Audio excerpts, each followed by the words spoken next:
Donc une belle équipe tout autour de nous quand même, ce qui a fait que finalement, même en fait, si tu veux, cette épreuve qui était à la base donc 10 coureurs, elle s'est presque transformée en mini-village, quoi, parce qu'on se retrouvait à 16 ou 17 et finalement on s'entendait tous super bien et c'était une expérience collective au-delà du running, c'était vraiment l'expérience humaine en fait.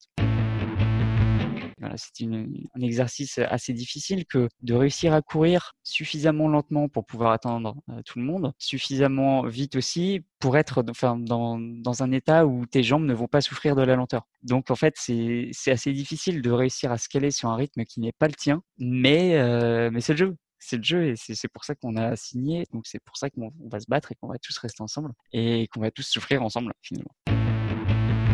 Moi, j'ai signé pour faire une aventure faite de joie et de pleurs, mais de pleurs de joie, pas de cris, de larmes, de désespoir et de mauvaise humeur.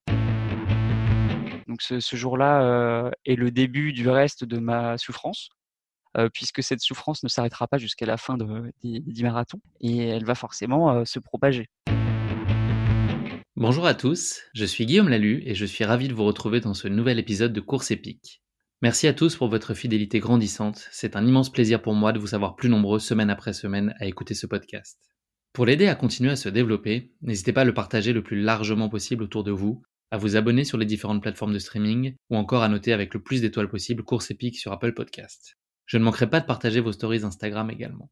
Merci à tous pour vos différentes suggestions d'invités, j'en prends bonne note pour imaginer mon calendrier des épisodes à venir. Si vous avez des idées de coureuses ou coureurs ayant vécu une course épique, vous pouvez bien sûr m'écrire à guillaume@courseepique.fr. Enfin, sachez que Course épique prend ses marques pour cette nouvelle saison. Je vous donne donc rendez-vous un mercredi sur 2 pour découvrir nos nouveaux épisodes. Vous pouvez noter ce rendez-vous dès à présent dans vos agendas. Merci encore à tous de votre soutien et de l'engouement que connaît ce podcast grâce à vous. C'est vraiment une très belle source de motivation pour moi. Dans ce nouvel épisode, place à une épopée collective entre Londres et Paris, le temps d'une course épique de plus de 400 km. J'ai le plaisir de recevoir aujourd'hui Yvan Ferret qui va nous raconter comment lui et 9 autres coureurs du monde entier se sont lancés dans ce projet fou de relier Londres à Paris ensemble, chacun avec ses caractéristiques et son caractère.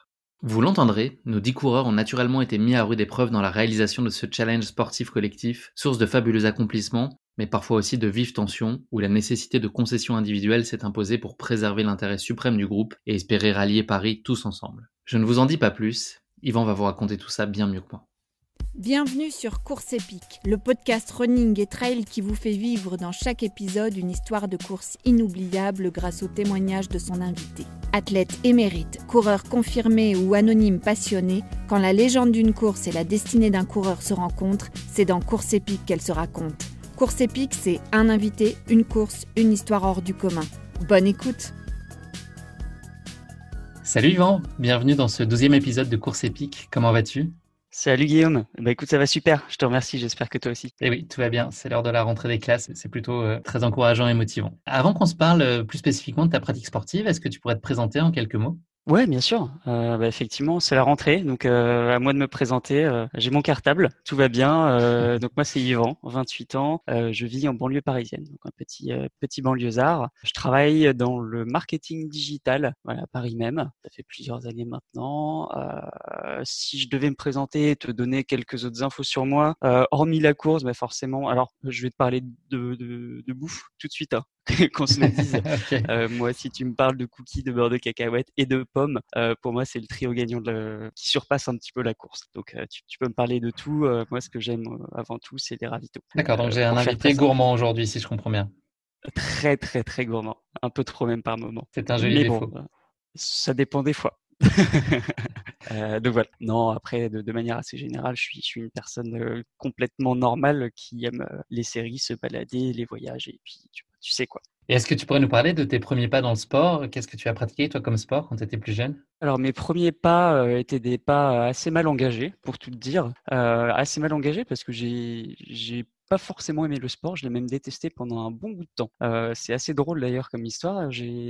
Pour la petite histoire, je t'en ai pas parlé, j'ai un frère jumeau avec qui j'ai grandi du coup mes 20 premières années et qui se trouve avoir été bien meilleur que moi sur l'intégralité de tous les sports qu'on pratiquait ensemble. Donc C'est tu te très doutes, agaçant ça. quand on est deux, on est obligé de faire toujours les mêmes sports à deux. Et quand tu te retrouves toujours deuxième, au bout d'un moment, c'est un peu embêtant. Voilà, donc j'avais décidé très jeune que le sport n'était pas pour moi. Donc je me suis réfugié dans les livres, la littérature, on va dire le côté un petit peu intello, pour le dire simplement, jusqu'à ce que je trouve mon indépendance vis-à-vis de mon frère aussi, et que je me trouve vraiment une passion aujourd'hui dans ce qui est justement la course à pied. Donc non seulement un sport où je ne dois pas me comparer à mon frère, ce qui était déjà une très bonne chose, mais où finalement je ne pouvais me comparer à moi-même, malgré le fait qu'on dise qu'effectivement la course est un sport collectif comme les autres, on reste quand même son meilleur ennemi et son meilleur ami dedans. Donc finalement, le running a fait une apparition assez tardive dans ta vie.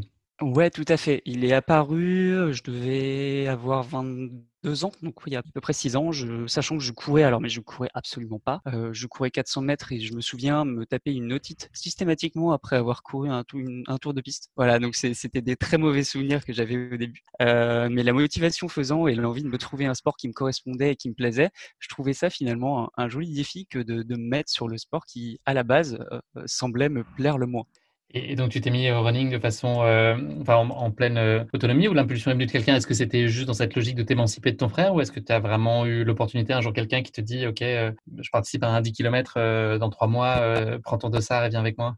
Ouais, c'est un peu ça. C'est un peu ça en fait, si tu veux, j'ai des amis proches donc de ma famille, qui sont assez avides, assez fans de course à pied, et que je voyais courir de manière générale. Alors qui couraient, au rythme qu'ils couraient, voilà, donc pas forcément rapide mais régulier. Voilà, c'est une personne qui a dû courir, il me semble 17 fois le marathon de Paris à lui seul, donc voilà, un petit peu un ancien de la bande, et c'était aussi mon but à moi que de me dire: «Mais j'aimerais bien en fait, me mettre aussi au sport et à 60 balais, réussir à tenir une forme comme il la tient lui, et finalement continuer à profiter de la vie et trouver quelque chose qui me correspond». Est-ce que peux nous parler finalement de ton évolution dans ce sport et les moments clés, les différentes étapes, les distances qui ont été de plus en plus longues? Est-ce que tu peux nous donner quelques repères sur ta progression dans ta pratique? Alors au tout début, donc comme je te le disais, je partais d'un 400 mètres, hein, c'était vraiment en province lilloise. J'ai vécu un petit peu dans le nord, et donc de 400 mètres, je suis passé assez progressivement à 800 mètres. Hein, donc, la folie pour moi, faire le double de la distance que je parcourais, c'était quand même dingue. Et puis non, effectivement, progressivement, il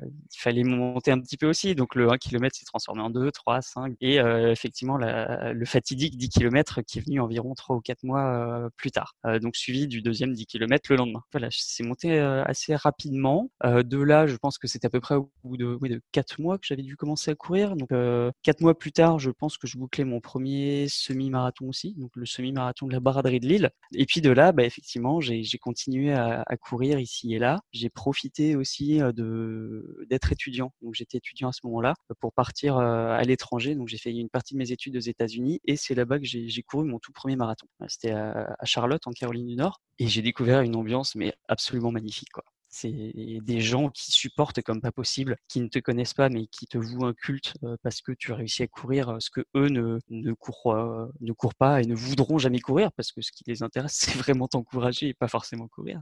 Et de là, il y a eu une telle émulation en fait que j'ai pris mon pied, quoi. C'était incroyable. Et de là, j'ai continué à courir et je me suis dit que ouais, je veux réitérer cette expérience, je veux aller plus loin, je veux aller plus vite, et je veux y aller plus fort. Et donc de là, cette première expérience de marathon s'est transformée en une deuxième, une troisième, une cinquième. Donc voilà, aujourd'hui, officiellement, il me semble que j'en ai fait 11, il me semble, avec aussi, effectivement, quand je te disais aller plus loin, donc une expérience qui était un 100 km que j'avais envie de tester et que j'ai réussi. J'étais content. J'avais plus de jambes, mais j'étais content. Donc on peut dire que comme Obélix, t'es bien tombé dans la marmite quand même du running, comme beaucoup d'entre nous. On commence petit, et petit à petit, on commence à voir grand et se prendre au jeu de toujours repousser les distances. C'est pas une fin en soi d'ailleurs, mais en tout cas, c'est vrai que c'est une tendance, et on a souvent envie d'aller un peu plus loin à chaque fois. Et le trail, est-ce que c'est un terrain de jeu qui t'amuse et que tu as l'occasion de pratiquer régulièrement? Alors, régulièrement, pas du tout.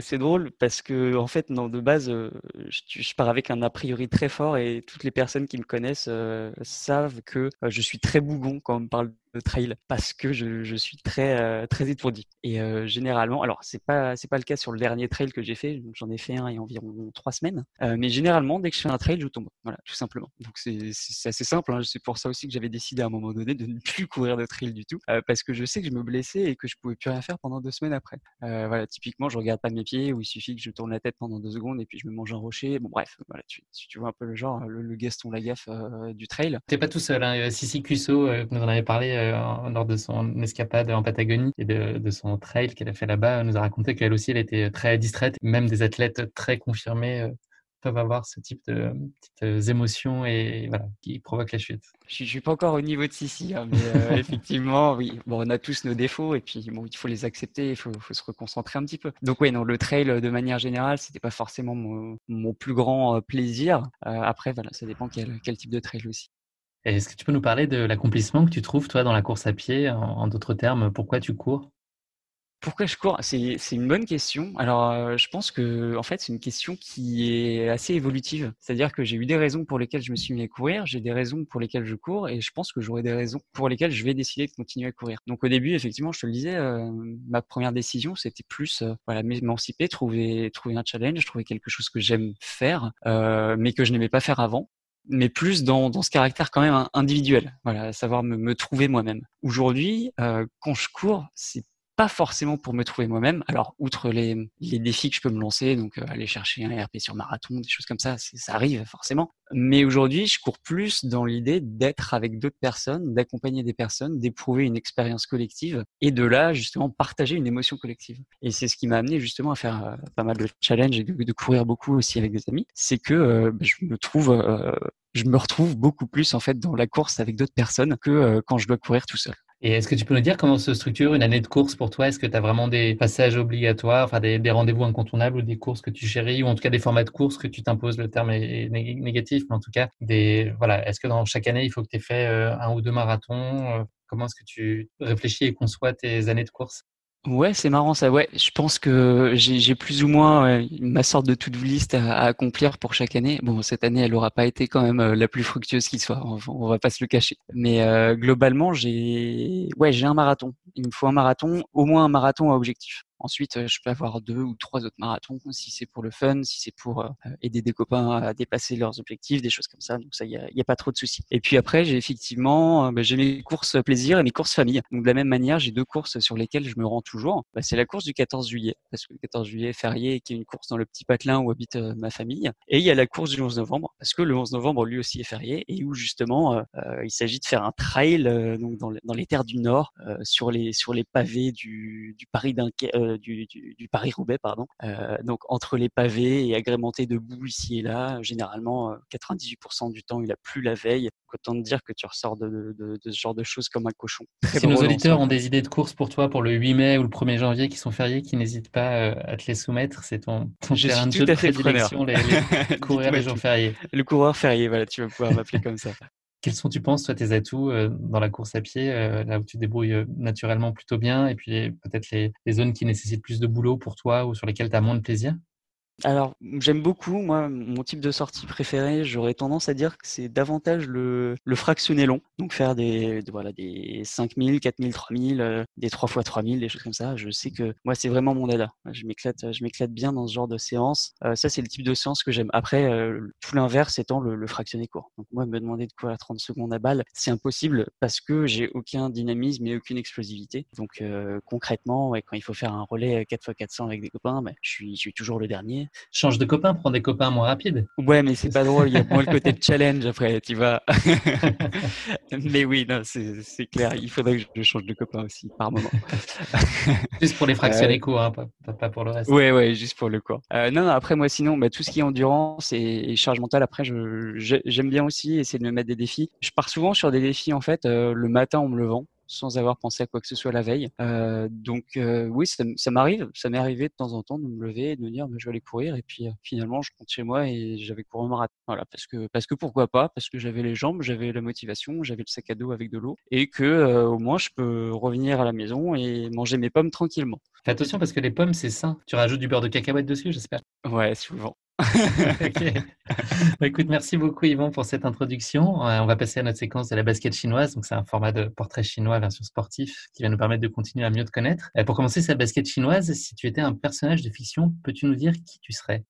Ouais. Alors j'ai pensé un petit peu. J'aurais tendance à dire. Alors faut pas prendre ça pour un ego mal placé ou quoi que ce soit. Je verrais bien moi le Petit Prince. parce que je trouve ce caractère, enfin ce personnage hyper intéressant parce que c'est, tu sais, un petit bonhomme qui finalement est curieux de tout, il veut bouger de partout, il veut tout faire, il pose toujours plein de questions dans tous les sens et puis il se balade de planète en planète à la découverte de nouvelles expériences, de nouveaux mondes et de nouvelles personnes. C'est finalement le plus solitaire des héros sociables et moi je pense que je suis un peu pareil dans ce système-là, c'est-à-dire que j'ai beau avoir vécu une expérience, je suis content de l'avoir vécu, j'en garde des très bons souvenirs, mais ça va pas m'empêcher d'aller sauter sur notre planète et aller essayer de découvrir un autre monde. C'est une belle référence en tout cas, c'est vrai que c'est un personnage extrêmement attachant, c'est assez inattendu comme réponse, mais tu l'as très bien argumenté en tout cas. Et si tu étais un animal, qu'est-ce que tu imaginerais être? L'animal, c'est assez simple pour moi. Alors, je t'ai pas dit mon nom de famille, mais c'est étant Ferret, si tu veux, Ferret étant la traduction anglaise de furet. Je pense que ça me représente pas trop mal aussi finalement. Donc, si tu veux, le nom est un présage. Pourquoi? Parce que le furet, tu sais, c'est un peu ce petit machin furtif qui saute un peu partout, qui est là où on l'attend pas, qui va venir bondir et qui est un peu vicieux, espiègle, mais dans le bon sens du terme, hein, je te rassure, qui va venir embêter un petit peu. Et voilà, je suis le caractère quand même assez taquin. Donc voilà, je pense que ça me représente pas mal. Donc Yvan le furet. Qui aime courir les jours fériés ou fériés? Voilà, Oh, très c'est bien. pas un hasard aussi. Très bien. Tout Joli. s'aligne. Tout s'aligne. Joli. Ok, super. Et pour finir notre basket chinoise en beauté, est-ce que tu pourrais nous parler d'un sportif ou d'une sportive qui t'inspire particulièrement? Ouais, sans hésitation, Yoann Diniz. Yoann Diniz parce que c'est ce mec que je regardais, je me souviens encore, hein, quand j'avais, je sais plus quel âge, 14 ans, à la télé à chaque fois les JO. Alors je comprenais rien forcément, mais je voyais toujours ce mec. Et ce Yoann Diniz qui courait, qui malgré les problèmes qu'il pouvait avoir, alors qu'il soit d'ordre X ou Y, je le voyais tous les 4 ans toujours courir. Et puis je me suis attaché sans vraiment le connaître, mais en me disant chaque année je veux le revoir et je veux le revoir faire quelque chose.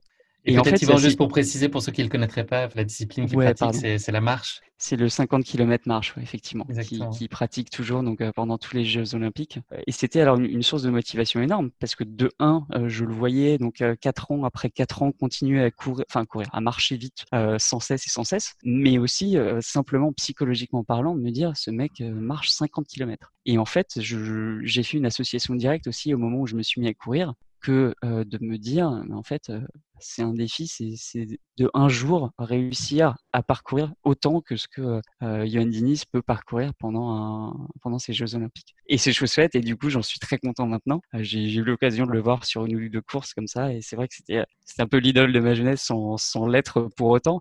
Mais voilà, ça m'a mis un peu de baume au cœur aussi de le voir, et ça a été une très bonne source de motivation, en tout cas pour moi. Écoute, pour moi, il est un peu agaçant comme personnage parce que le dernier semi que j'ai fait à Paris, je pense qu'il y a 2 ans, sur lequel il était aligné, je pense qu'il a fini 15-20 minutes avant moi en marchant, peut-être même plus. Donc c'est que psychologiquement toujours très très agaçant de voir ça. En tout cas, ça met en perspective son niveau et la vitesse à laquelle on peut aller malgré tout en marchant. C'est un athlète évidemment hors norme.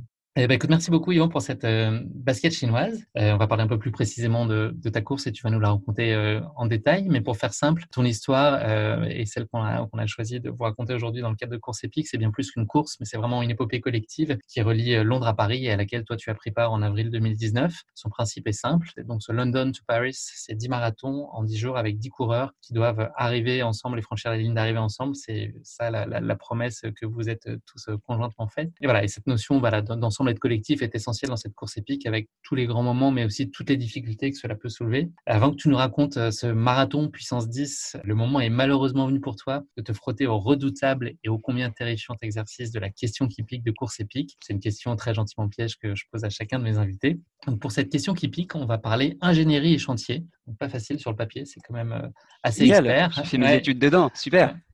Ah oui, écoute, peut-être que tu vas réussir à te sortir et à te démêler de cette question qui a quand même un lien indirect avec ta course. Donc voilà, lors de ta course entre Londres et Paris que tu vas nous raconter, tu as été amené à traverser la Manche en ferry.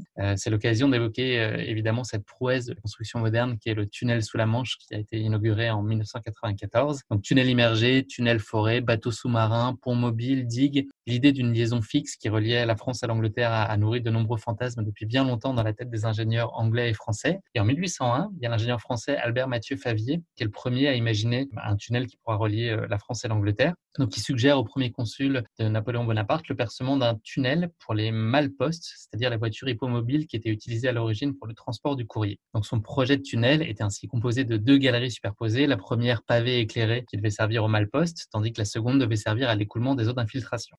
Et donc voilà ma question pour toi, Yvan. Qu'est-ce qu'il y avait de particulier selon toi cet ouvrage qu'a imaginé Albert Mathieu Favier? Mais c'est facile ça. Il était tout en or. Alors, figure-toi que j'ai hésité à te poser la question en QCM et une des pistes que j'avais imaginées, une des réponses, c'était effectivement de te proposer celle-là. Donc, Ah ben voilà. ton instinct a parlé. Alors, il se trouve que c'est pas la bonne réponse, mais ceci dit, ça aurait été une réponse intéressante, un peu coûteuse, mais en tout cas intéressante. Figure-toi que son projet prévoyait rien de moins que la création d'une île artificielle au milieu du trajet. Donc, il voulait planter au milieu de la Manche une île qui aurait permis donc aux voyageurs de faire une halte et peut-être de se désaltérer. Toi, tu aurais pu aller grignoter un morceau en tout cas. Et puis aux chevaux d'être remplacés à mi-parcours. Donc voilà, très étonnamment, ce projet de mettre une île au milieu de la France et de l'Angleterre a pas vu le jour, notamment en raison des guerres napoléoniennes. Donc voilà, tout ça pour te dire que voilà, pour la petite histoire en tout cas, entre 1801 et l'arrivée du tunnel sous la Manche tel qu'on le connaît, il y a eu plus de 139 projets qui ont été proposés. Donc ça illustre bien à quel point ce projet de créer une liaison sous-marine entre la France et l'Angleterre a alimenté beaucoup de fantasmes. Et si une personne était née sur l'île, justement, artificielle, Est-ce elle qu'elle aurait aurait été été française ou apatride? anglaise? Ouais, je sais pas. C'est comme dans les bronzés, là, dans le chalet qui est sur la frontière. On sait pas exactement dans les bronzés fond du ski quelle est la Ouais. nationalité. Et ben écoute, j'ai pas la réponse. Tu vois, tu m'as pris à Bon, mon propre ben à mon voilà. propre jeu. Donc voilà, je t'ai appris quelque chose que je pense que tu n'auras jamais l'occasion de ressortir à un dîner ou lors de tes sorties. Mais voilà, On sait c'était jamais, on sait jamais.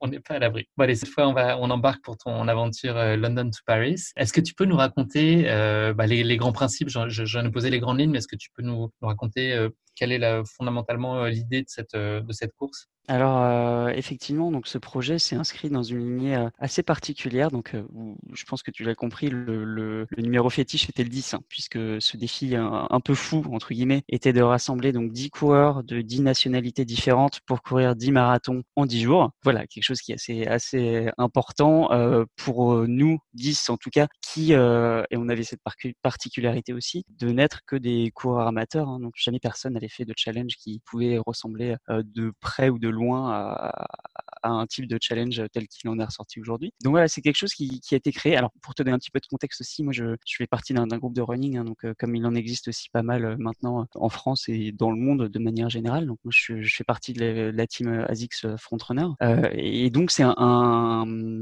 projet qui a été lancé donc de la part de cette marque, que de réunir justement 10 personnes de 10 pays différents. Alors forcément, il y a eu des sortes d'étapes de candidature dans chacun des pays pour sélectionner les «courageux» entre guillemets ou les fous pour ceux qui en décideront autrement de courir ce challenge, donc ces 10 marathons en partant de Londres. Et il se trouve que j'ai eu cette chance d'avoir été sélectionné. Donc voilà, le projet s'est lancé en février donc 2019. Enfin, du moins, on a connu nos sélections en février pour un départ en avril.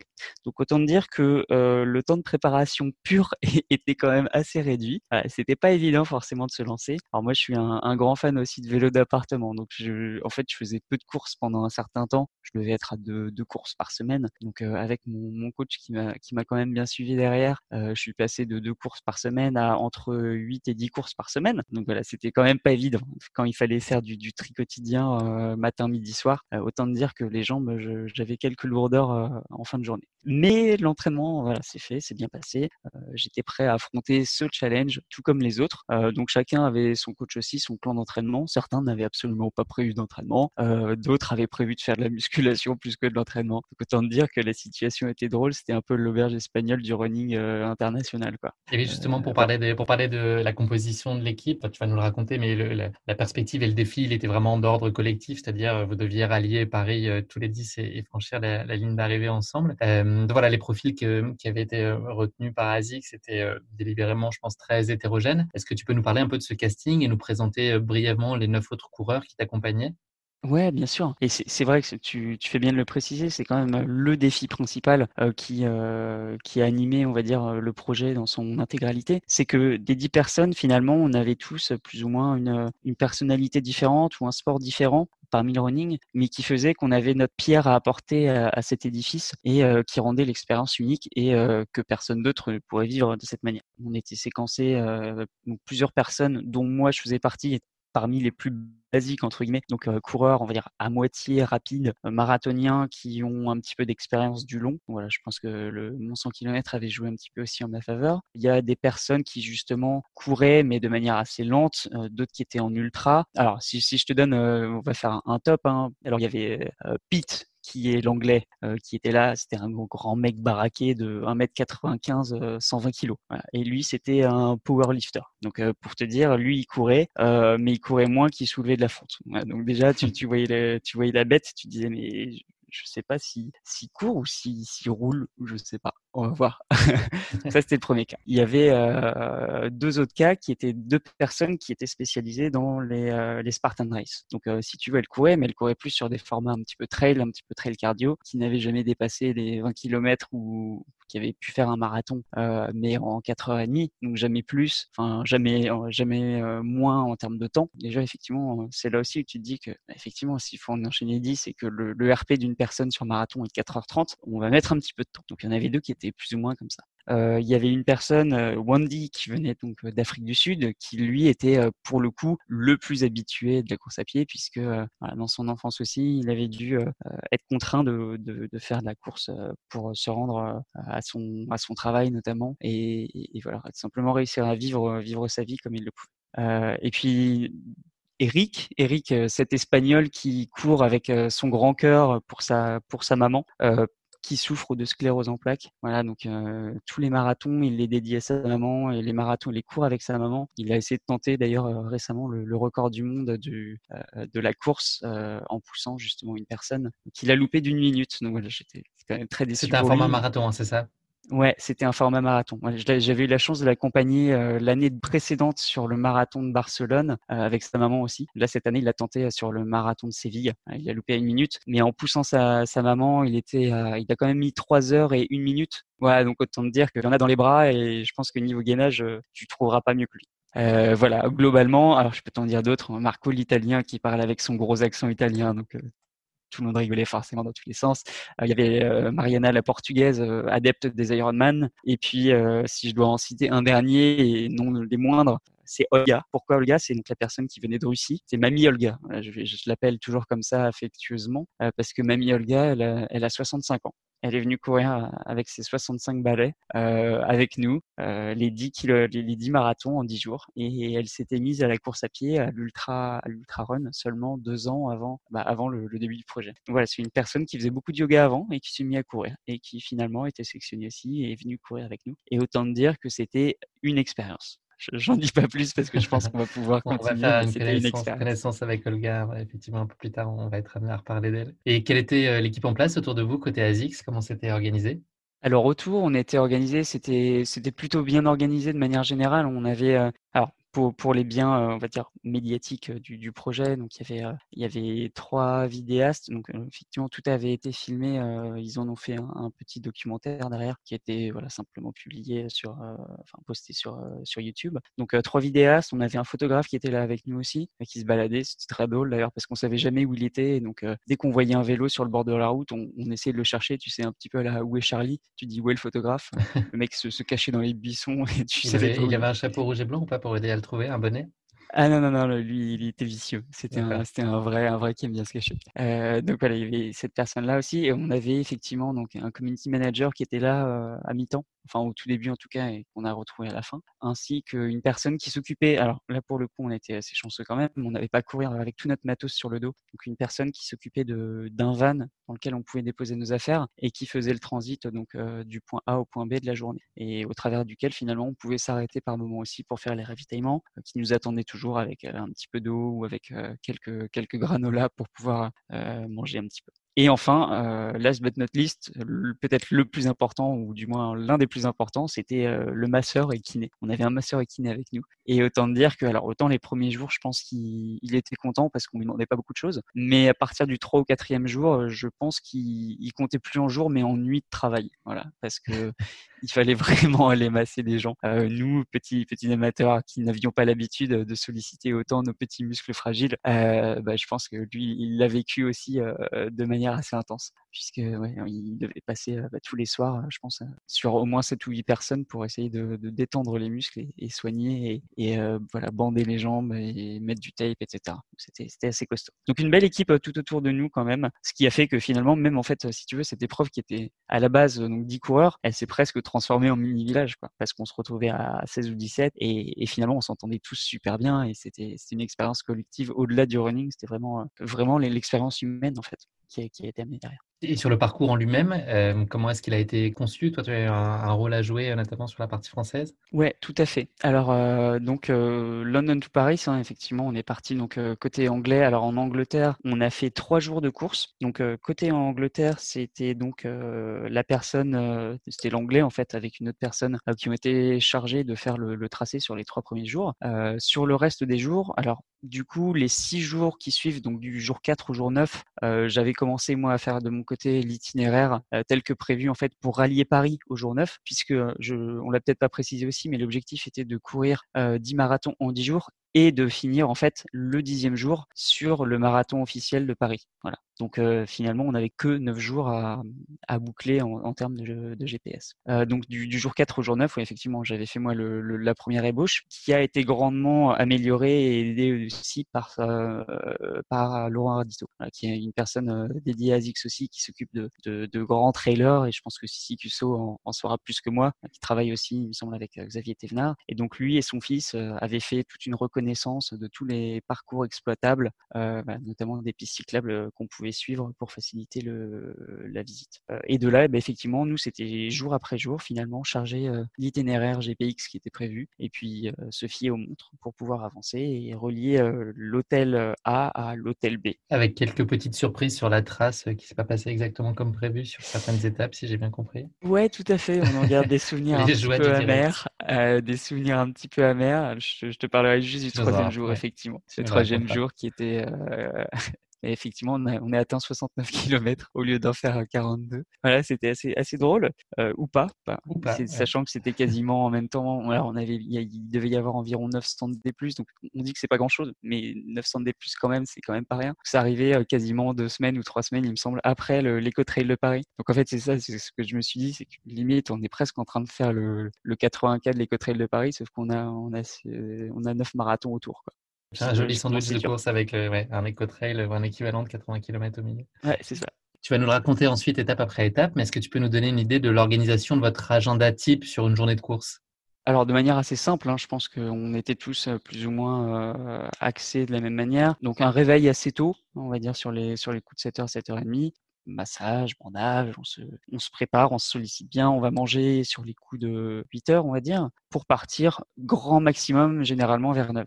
Vers 9h, on part, on séquence généralement la course, alors soit en 2, soit en 3, c'est-à-dire qu'on va faire une pause au semi, forcément. Après, je te le cache pas, mais les jours avançant, forcément, on faisait plus de pauses aussi, ou de la même manière, on devait s'arrêter aussi pour marcher parce qu'il y a eu quand même pas mal de petits bobos ici et là de la part de tout le monde. Tout le monde a souffert à un moment ou à un autre, tout le monde a dû marcher, et le but étant quand même de parcourir le trajet tous ensemble. Mais il a fallu qu'on s'adapte tous les uns avec les autres, et que effectivement, même quand on se sent de courir, le but étant de le faire ensemble, il faut qu'on marche quand même un petit peu. Donc voilà. Partir vers 9h max. Généralement, on arrivait quand même sur les coups pas avant du 16h, 17h. Ça dépendait des jours. Mais une fois arrivé, de la même manière, on allait prendre notre douche, on allait se reposer, mettre les jambes en l'air, attendre le masseur. Donc on bouquait tout de suite le masseur, si tu veux, c'était l'ordre du jour. Et on se préparait pour aller manger le soir. Et le soir, de la même manière, on attendait avec impatience le masseur pour ceux qui l'avaient pas eu, et avec beaucoup moins d'impatience le lendemain matin, puisqu'il fallait se dire qu'on allait recourir un marathon. Quel est l'état d'esprit général le premier jour au moment où vous êtes lancé? Quelle est l'énergie globale? Énergie très positive. Très très positive, on était tous à fond forcément. C'était une sorte d'émulation, tout le monde était prêt à en découdre. Tu sais, c'est comme quand tu te lances sur marathon, ton premier marathon, tes 10 premiers kilomètres, tu te sens voler, t'as des ailes dans le dos. Là, le premier marathon, on avait presque tous des ailes dans le dos. Donc voilà, tout a commencé très bien, en tout cas sur ce premier jour, très bien. Bon, On commence déjà dans le vif du sujet pour 9 personnes, entre guillemets, puisque on a eu déjà Mamie Olga qui finalement ne tenait déjà pas forcément le rythme qui avait été imposé, ou du moins que tout le monde voulait suivre. Donc, si tu veux, c'était un premier jour où on se sentait bien, mais on s'est dit, ça va pas tourner aussi facilement que ce qu'on pensait. Donc, dès la fin du premier jour, en fait, spoiler alert, effectivement, la mamie Olga s'est mise à pleurer, à s'effondrer, à tomber dans mes bras parce qu'elle pouvait pas et elle se disait que s'il faut courir à cette heure-là pendant 10 jours, ce sera tout simplement pas possible. Donc, de là, voilà, pendule à l'heure, on se rejoint, on se regroupe tous à la fin du premier jour, mais pour se mettre d'accord sur quelle allure prendre, en fait, sur les jours à venir. Et c'est là où les vrais problèmes, entre guillemets, se sont lancés, puisque voilà, c'est un exercice assez difficile que de réussir à courir suffisamment lentement pour pouvoir attendre tout le monde, suffisamment vite aussi pour être dans un état où tes jambes ne vont pas souffrir de la lenteur. Donc en fait, c'est assez difficile de réussir à se caler sur un rythme qui n'est pas le tien et te dire que finalement, je pourrais courir à 5 au kilo pendant 42 km et aller très bien à la fin. Non, je vais pas pouvoir parce que je dois courir à 6 minutes 30 au kilo parce que d'autres le courent comme ça et je vais en souffrir encore plus. Mais c'est le jeu. C'est le jeu et c'est pour ça qu'on a signé. Donc c'est pour ça qu'on va se battre et qu'on va tous rester ensemble et qu'on va tous souffrir ensemble finalement. Mais donc la frustration, elle était plutôt liée au fait que ça pouvait mettre en péril un état physique que la performance en elle-même, à se dire qu'on tourne 1 minute 30 à 2 minutes au kilo moins rapide que ce qu'on sera en capacité de faire, mais plus de se dire que ça peut mettre en péril, je sais pas si c'est son intégrité physique, mais en tout cas susciter des blessures ou des douleurs qui n'auraient pas lieu d'être à vitesse habituelle. Ouais, exactement, c'est totalement ça. Je t'avoue que moi, j'étais parti de manière très, très naïve sur le fait de me dire: «Ouais, bon, écoute, on va voir avec tout le monde», mais dans l'idée, ça peut se faire de se dire: «On va faire tous les marathons en 4h30». Ouais, c'est ça.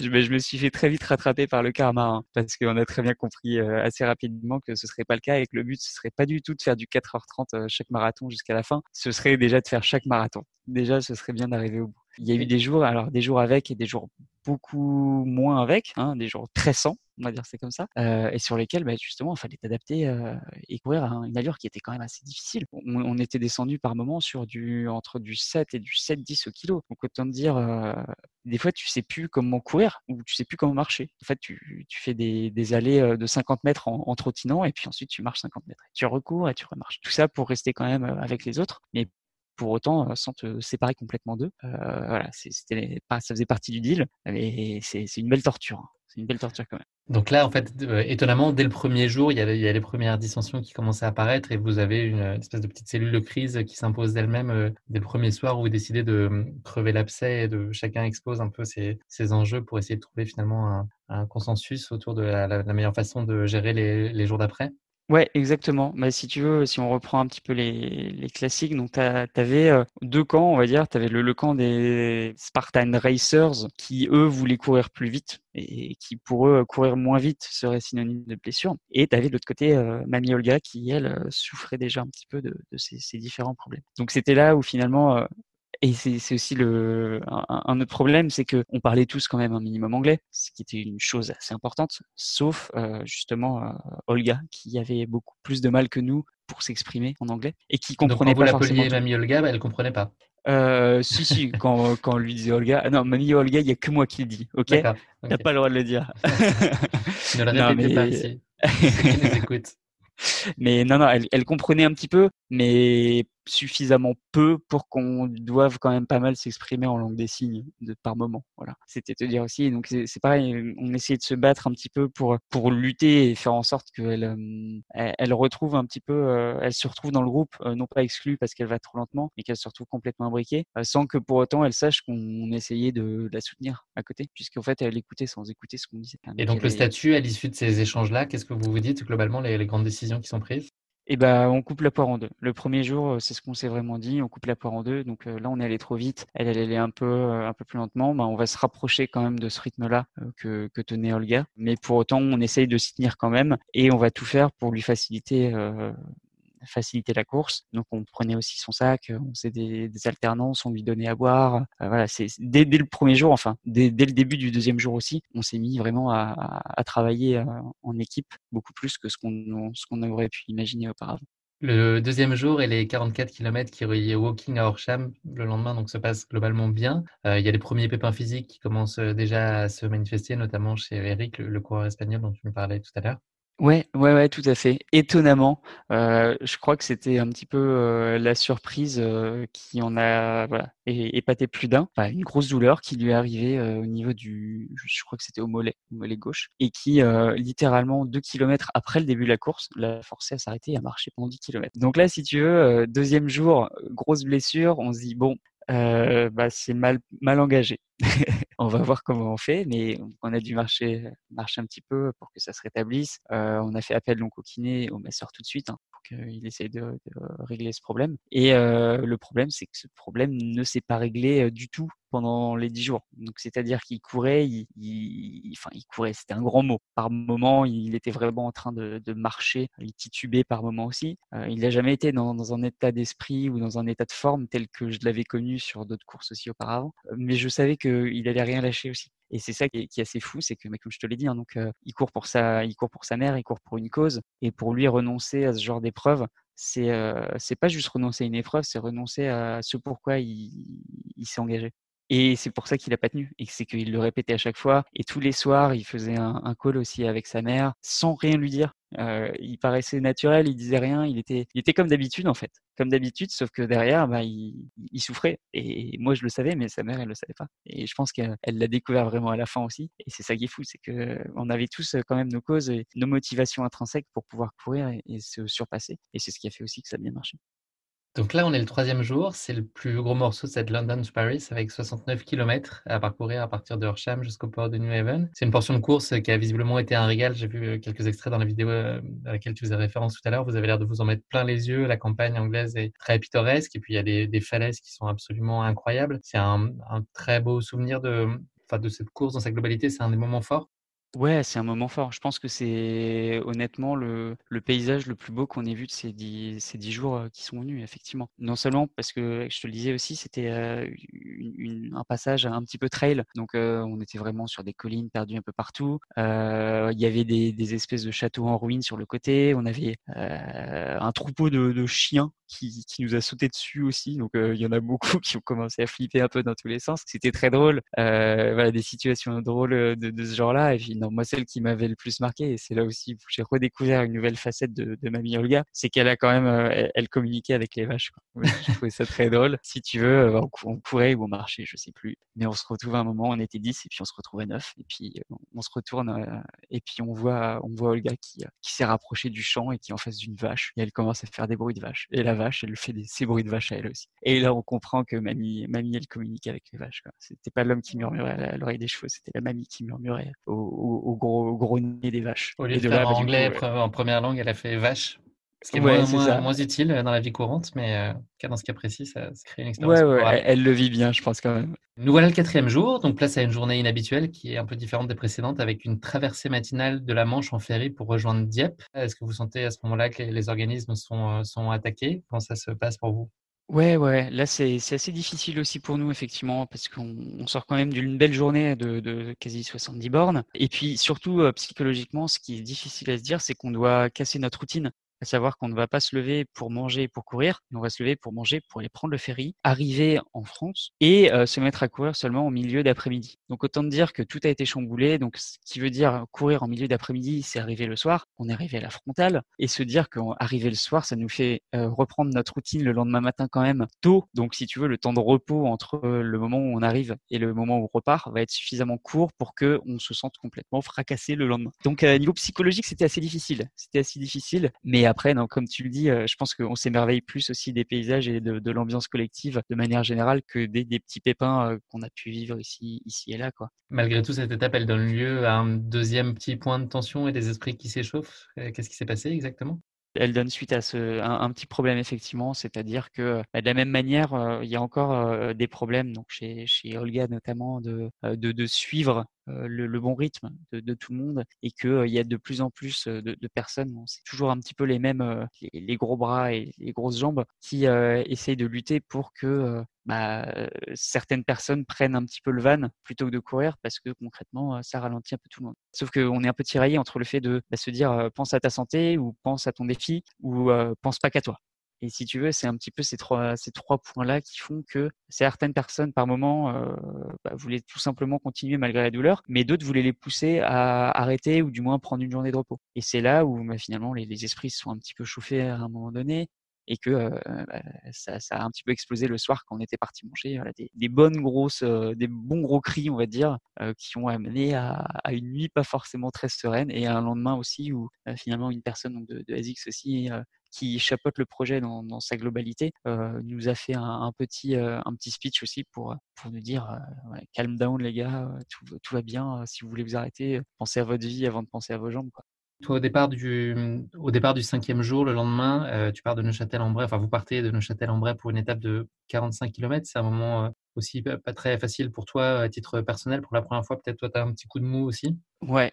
C'est le premier moment où j'ai un coup de mou. Alors, il y a eu plusieurs choses. D'abord, le repas de la veille, hein, qui nous a un petit peu tous fracassé le moral, je pense. Se dire que voilà, moi, j'ai signé pour faire une aventure faite de joie et de pleurs, mais de pleurs de joie. Pas de cris, de larmes, de désespoir et de mauvaise humeur. Donc déjà, de là, j'étais pas forcément très content déjà de me remettre à courir. En plus, il pleuvait, en plus, il faisait froid. Donc moi, j'ai aussi le syndrome de Raynaud, donc je suis très sensible à ce genre de choses. Donc autant te dire, je me l'ai caillé hyper vite. Je me suis baladé en couverture de survie pendant quelques heures avec. Donc j'avais une dégaine assez sympa, quoi. Et puis surtout aussi, il y avait ce côté que voilà, moi je venais chercher une aventure spontanée aussi, et le fait d'avoir toujours des caméramans ou des photographes autour de toi, j'avais l'impression d'être pris en fait dans le love story du runner, quoi. Et je me retrouvais pas dedans parce que moi je cours pour m'éclater, je cours pour partager des choses intimes et pas forcément publiques. Et c'est là où j'ai eu ce moment où je me suis dit, bah non, si je commence à pleurer, les gars ils vont me sauter dessus. Donc voilà, ravale ta fierté, tais-toi, avance et on verra ce que ça donne.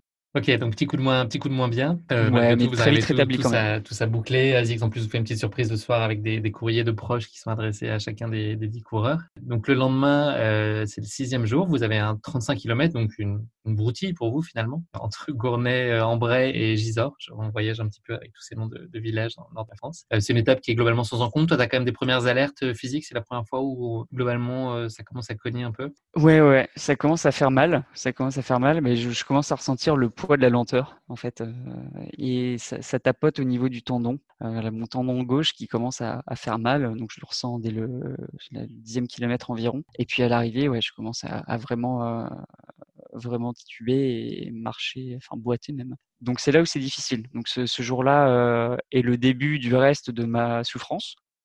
Puisque cette souffrance ne s'arrêtera pas jusqu'à la fin des 10 marathons et elle va forcément se propager. Parce que qui dit problème technique d'un côté dit compensation de l'autre côté, et qui dit compensation de l'autre côté dit blessure de l'autre côté. Donc je me suis retrouvé donc avec mon problème au tendon d'Achille gauche, qui a ensuite entraîné le lendemain soir un problème au niveau du tibia droit. Voilà, donc autant dire que au début, moi qui suis adepte de la course sur la pointe des pieds, enfin c'est plus ou moins ma foulée telle que je l'ai habituellement, je suis passé de ce petit coureur type cabri à l'espèce de gros éléphant qui courait sur le talon gauche et qui courait sur le côté extérieur du pied droit et qui ressemblait à rien. Et tu m'aurais donné une canne, j'aurais paru qu'à 80 ans. Donc autant dire que c'était pas évident, mais bon, il a fallu s'adapter et tenir, quoi. Le problème c'est que on se dit faut tenir, mais on peut pas soigner, puisque soigner demande du temps et du temps on n'en avait pas.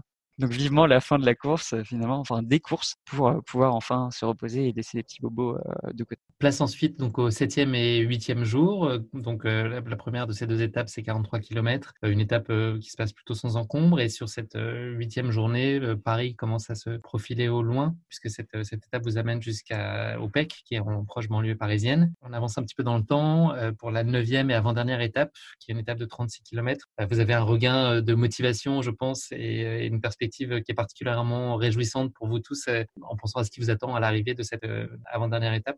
Ah ouais, totalement. Et là, si tu veux, c'est presque déjà la victoire en soi que de finir ce 9e jour. Pourquoi? Parce qu'en fait, on avait donc tout un groupe donc de membres ASICS aussi qui étaient présents donc à Paris et qui nous attendaient justement sur les 5 derniers kilomètres qu'on avait à courir pour venir courir avec nous. Et alors, non seulement le fait de courir, alors c'est bien de courir à 10, mais c'est mieux de courir à 100, concrètement. Et quand je te dis 100, je pense qu'on était vraiment une centaine à la fin. Donc, autant te dire que ça faisait un peu un défilé international et c'était génial. C'était super cool. Mais c'est surtout aussi, voilà, effectivement, revoir tous ses copains et se dire qu'on a été supportés depuis le début. Et ils nous ont fait une aide d'honneur quand on est arrivé. On s'est dit que, enfin, on était là, on est là où on est censé être et que le lendemain, on est parti sur le marathon, la DER des DER, et que non seulement on sera nous 10, mais on sera aussi entouré par d'autres personnes qui vont venir courir avec nous encourager, nous porter nos sacs à dos, parce que même si on n'avait pas grand-chose, c'est quand même bien d'avoir quelqu'un pour le porter pour nous. Là, c'était la joie et la victoire avant la victoire, clairement.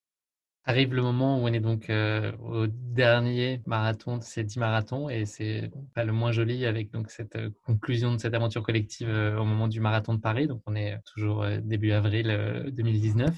Comment ça se passe? Vous êtes tous dans le même sas de départ? Enfin voilà, l'idée c'est, j'imagine, de partir ensemble pour arriver ensemble. On est toujours dans cette continuité d'une expression collective et de challenge collectif à relever. Ouais, exactement. On est complètement parti dessus. Je t'avoue que c'est la première fois de ma vie aussi où je flippais à mort sur l'idée de ne pas finir dans les barrières horaires. Il me semble que c'était 6 heures, mais je me disais qu'au vu des temps qu'on avait mis et de la marche qu'on avait pu faire sur toutes les courses auparavant, même 6 heures, enfin, c'est le dernier jour, mais il va falloir se les taper les 6. Bon, il se trouve qu'on les a passés haut la main, entre guillemets, ce qui est une très bonne chose. Finalement, on a fait le meilleur temps de tous nos marathons ce jour-là. On avait mis, je crois, 4h39, sans marcher du tout. Donc, l'exploit, puisque c'est la seule des 10 courses aussi où on n'a pas du tout marché. Donc, c'est assez impressionnant et c'était super cool. Mais on est partis effectivement tous ensemble et on est arrivés tous ensemble. Donc, c'était vraiment top. Et pour la Sur le petite histoire, parcours, ouais, c'est ça, étonnamment, sur le parcours, il y a des gens qui se sont trouvés plus en forme que ce qu'on pouvait imaginer. C'est un peu à la façon du lièvre et la tortue. L'ironie a frappé avec des coureurs qui n'étaient pas forcément dans l'état de forme qu'on pouvait soupçonner d'eux, à la fois en positif et en négatif pour d'autres. Mais ouais, c'est ça qui était très drôle et qui a fait aussi l'ironie de l'histoire, c'est que en fin de compte, on s'est retrouvés donc à courir ensemble sur les 20-30 premiers bornes. Et il se trouve que les grands costauds, en fin de compte, avaient plus de mal et peinaient davantage que la mamie Olga sur la fin. Donc il y a eu un petit écart qui s'est créé entre les deux groupes. Alors moi, j'étais tout le temps avec mamie Olga, moi de toute façon. Donc qu'elle soit devant ou derrière, je suivais et j'aimais bien papoter avec elle ou l'embêter de toute façon. Donc il y avait pas de souci. Donc là, il se trouve qu'on était devant. Et puis je lui dis à un moment de se calmer parce qu'elle court trop vite et qu'il faut attendre les autres derrière, quoi. Et là, je la vois se retourner, me regarder, mais tu sais, avec ce dédain dans les yeux, ce dédain de me dire, mais pour qui est-ce que tu me prends? Tu vois, limite, elle avait fait semblant de pas savoir courir jusqu'au 35e kilomètre du dernier jour, juste pour nous mettre une mine et nous mettre un petit sprint dans la tête, quoi. Elle t'a fait bien son jeu. Du coup, c'est ça. Là, on était à 6 kilos, je crois, à peu près. Elle est montée en l'espace d'une minute, je pense, sur du 5-10 ou 5-20. Juste, voilà, le défi et la fierté de la mamie russe, quoi. Donc voilà, c'était très drôle et ouais, ce souvenir-là restera bien gravé dans ma mémoire. C'était très sympa. Et qu'est-ce que tu ressens au moment de franchir la ligne d'arrivée, cette ligne d'arrivée finale, en fait, la clôture de ce grand chapitre avec ces 10 étapes? Alors déjà, on m'avait donné 2 cookies au kilomètre 40, donc je me sentais repu déjà. C'est 2 bons gros cookies, donc j'avais déjà plus faim avant de commencer à célébrer quoi que ce soit. Ensuite, non, c'était mixé en fait. Je saurais pas te dire si j'étais content ou pas content. Je crois que mes muscles étaient contents, mais ma tête était pas contente. Parce que je sais que clairement, c'est quelque chose cette expérience que j'ai vécue, c'est un truc que tu vis qu'une fois dans ta vie. Je pense, hein. J'espère pas, mais je pense. Et donc j'étais extrêmement content d'arriver parce que c'est quand même l'aboutissement d'un projet sur lequel tu n'as aucune certitude de le finir au tout début, mais aussi des regrets de dire c'est fini, après-demain je retourne au boulot et puis je vais devoir reprendre mes mails et refaire comme si de rien n'était, sachant que je viens de vivre le truc le plus dingue de ma vie, quoi. Et donc c'est ça, c'était assez difficile. Bon, il se trouve que ça s'est plutôt bien passé, enfin la suite s'est bien passée, on est allé célébrer un petit peu tout ça. On n'a pas laissé trop le temps de cogiter, donc on s'est bien amusé et il se trouve que je réussissais quand même encore à bouger un peu le soir même. Donc voilà, danser c'était encore faisable. Par contre, le lendemain matin, on pouvait plus rien faire. Qu'est-ce que tu retiens de cette London to Paris? Qu'est-ce que je retiens? Je retiens que j'ai pris 2 kilos pendant cette course. Ouais, c'était Bel mon gros exploit. learning. Ouais, pour le fun, je m'étais pesé avant et après, j'ai pris 2 kilos. Comme quoi, courir beaucoup, mais manger beaucoup, ça marche aussi. Non, mais après, c'est que je retiens vraiment, c'est ça, c'est une expérience humaine et que d'un point de vue physique, c'est fort, mais d'un point de vue émotionnel, c'est encore plus fort. Et que ces personnes-là, avec qui je parlais, avec qui j'ai vécu beaucoup de moments, bah, je sais que je leur parle encore tout le temps et que on reste en contact et que, alors certains plus que d'autres, hein, on va pas se le cacher, il y en a avec qui t'es plus ami que d'autres, bah, tu sais que tu pourras leur reparler n'importe quand, n'importe où et que ça va rester des personnes avec qui, bah, il y aura jamais aucun problème. Donc, ouais, L'avantage, non, c'est j'en qu'en une sors fois, beaucoup plus fort. tu t'es trouvé 10 personnes capables de t'accueillir dans le monde entier en une course. Tu t'es trouvé 10 toits potentiels dans le monde entier. Ouais, c'est beau. Tu vu, j'ai même plus besoin d'utiliser Airbnb. Direct.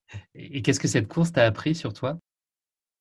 Sur moi, il y a une chose moi que je retiens et dont je suis pas peu fier et là j'ose le dire aussi, c'est que je me suis vraiment retrouvé dans ce que je suis ou ce que j'espère être. C'est-à-dire que moi voilà, je cours avec ma bonne humeur, mon enthousiasme ou du moins je l'espère. C'est vraiment ce pourquoi, j'essaie de courir aussi, et je suis resté fidèle en fait à mes principes et à ce que je pense être, juste et voilà, aider les autres, comme je le pouvais, accompagner les autres, sourire, rigoler, voilà, faire des blagues nulles, va faire des blagues en anglais d'ailleurs. Tiens, c'est difficile, hein. Je te jure, j'ai tu des jeux de mots qui arrivent, mais tu sais pas comment les traduire, c'est pas facile. Mais non, voilà, concrètement, ouais, c'est ça. Je suis resté qui j'étais du début à la fin et pour ça, voilà, j'ai appris que je changerais pas, sur ce point de vue-là. Après, je changerais peut-être d'autres choses, mais pas enfin rien de ce que j'ai pu vivre dans cette expérience. Est-ce que tu ferais quelque chose différemment si tu devais prendre à nouveau le départ? Je pense que je modifierais peut-être un petit peu mon entraînement. De base, effectivement, mon but était là, effectivement, de partir sur, pas mal de courses, mais à un rythme que j'ai l'habitude de courir, donc une sorte d'endurance fondamentale. Aujourd'hui, si je devais refaire ça, ce serait vraiment me mettre dans le mal parce que je dois être justement, dans la limite de la marche et de la course, quoi. Donc je pense que ouais, j'adapterais mon plan d'entraînement peut-être, auparavant. J'aurais bien aimé aussi avoir un peu plus de temps pour m'entraîner avant, mais concrètement, je pense que ce serait à peu près la seule chose que je modifierais. Voilà, parce que, non, non, clairement, je pense que ça fait partie aussi de cette aventure que d'avoir eu des côtés forts et des côtés plus faibles. C'est que, bah, justement, on s'en souvient d'autant mieux et quelque chose de parfait, bah, est-ce que c'est pas un peu trop lisse, finalement? Je sais pas, c'est une question ouverte, mais je suis content Envoyez vos d'avoir eu des réponses. des petits problèmes. C'est ça. Eh ben, écoute, merci beaucoup Yvan pour ce récit plein d'enthousiasme, de dépassement de soi et de solidarité au service d'un exploit collectif assez incroyable. C'était vraiment intéressant de pouvoir marcher dans tes traces et vivre au plus près de tes émotions. C'est 443 kilomètres, puisqu'on n'a pas parlé quand même de la somme totale des kilomètres que vous avez parcourus. Mais donc vous êtes à plus d'un marathon par jour en moyenne, donc c'est assez spectaculaire. On va parler un petit peu maintenant d'avenir. Est-ce que tu as des rendez-vous qui sont prévus à ton calendrier de running de fin d'année, même si tout ça est très hypothétique, ou est-ce que tu as déjà des projets sur lesquels tu t'es arrêté pour 2021? Ouais, ouais, ouais, tout à fait. Alors, est-ce que je te parle, tout de suite de ma course du 11 novembre ou celle du 14 juillet?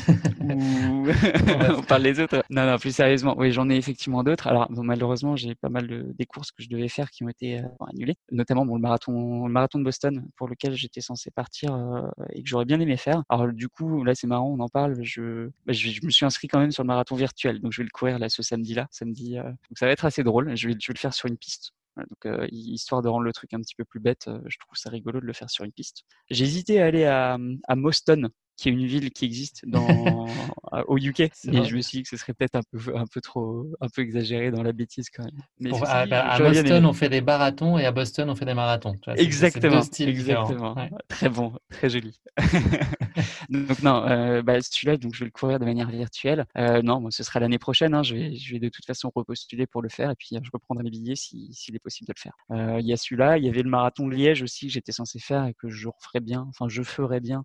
Et puis après, non, écoute, advienne que pourra, hein, faire des 10 kilomètres s'il en revient, des semi-marathons s'il en revient aussi. Je sais pas, je me laisse le temps de voir aussi, sachant que oui, et je te disais aussi, une bêtise à traîner la bêtise et toujours plus loin, toujours plus fort, toujours plus long, bah, pourquoi pas tenter un 24 heures? Maintenant, ça peut être un défi rigolo aussi. Ouais, c'est la question que j'allais te poser. Est-ce qu'il y a un défi sportif qui te fait envie ou que tu voudrais accomplir à tout prix dans ta vie?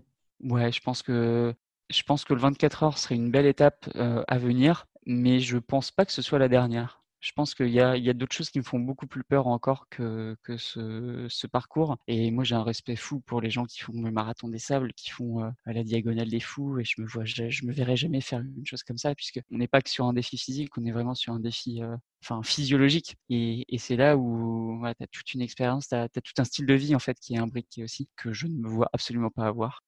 Et voilà, j'ai un respect profond pour toutes ces personnes qui vivent ce genre d'expérience, parce que je pense être incapable de le faire. Je te donne rendez-vous dans 10 ans. Je suis sûr que le discours sera pas tout à fait le même et que tu pourras nous raconter dans le 1300e épisode de Course Épique ton premier marathon des sables. Challenge accepté, mais pour le marathon des 1300e. sables 2030. Ça marche. Je te propose de conclure cet épisode non pas avec le mot de la fin, mais avec le motto de la fin, autrement dit la devise qui t'est particulièrement chère, qui te motive et qui te guide dans la vie. Quel serait le motto que tu souhaiterais partager avec nous? Le motto que je souhaiterais partager avec toi, c'est quelque chose que mon père me disait tout le temps, et du coup je l'ai assimilé de manière assez pavlovienne, et je pense que c'est quand même pas mal. C'est à cœur vaillant, rien d'impossible. Voilà, tout simplement. Il faut pas se dire que quelque chose n'est pas possible parce que tu l'as pas testé. Donc voilà, même si c'est pas faisable, c'est peut-être que tu n'avais pas la condition au moment où tu as voulu le faire, mais c'est pas parce qu'on te dit que c'est impossible que faut pas le tester. Voilà, donc mets-toi un petit peu en ordre de bataille et lance-toi, parce que si tu te lances pas, tu n'y arriveras pas de toute façon. Mission possible. Exactement. C'est malheureusement déjà la fin de cet épisode. Merci beaucoup Yvan d'avoir pris le temps de partager avec nous ton incroyable course épique. Bravo à nouveau d'avoir trouvé les ressources mentales et physiques pour rejoindre la ligne d'arrivée à Paris, et ce sans jamais laisser sur le bord de la route tes coéquipiers. L'adage selon lequel seul on va plus vite, ensemble on va plus loin aura rarement été aussi vrai. C'est totalement ça. Je pense que tu as tout résumé. Et merci à toi de m'avoir accueilli, et continue ces courses épiques qui, moi autant que les autres, je pense, nous font un grand bien lors de nos sorties et nous donnent beaucoup d'inspiration pour tout ce qu'on fait. Écoute, merci encore à toi d'avoir partagé avec nous ton aventure. Je te souhaite le meilleur pour la suite. Et puis, je te dis à très bientôt. J'espère qu'on aura la chance de se croiser pour des sorties ou des courses très prochainement. Super, avec plaisir. Et vive les cookies. Et vive les cookies. Salut Yvan. Salut Guillaume. Ciao, merci. Merci à tous de nous avoir suivis, j'espère que cet épisode vous aura plu. Pour ne manquer aucun épisode, n'oubliez pas de vous abonner sur les différentes plateformes de streaming, et si le cœur vous en dit, n'hésitez pas à nous mettre le max d'étoiles sur iTunes, cela aidera Course Épique à se faire connaître plus largement encore. Merci, et à très bientôt pour un nouvel épisode de Course Épique.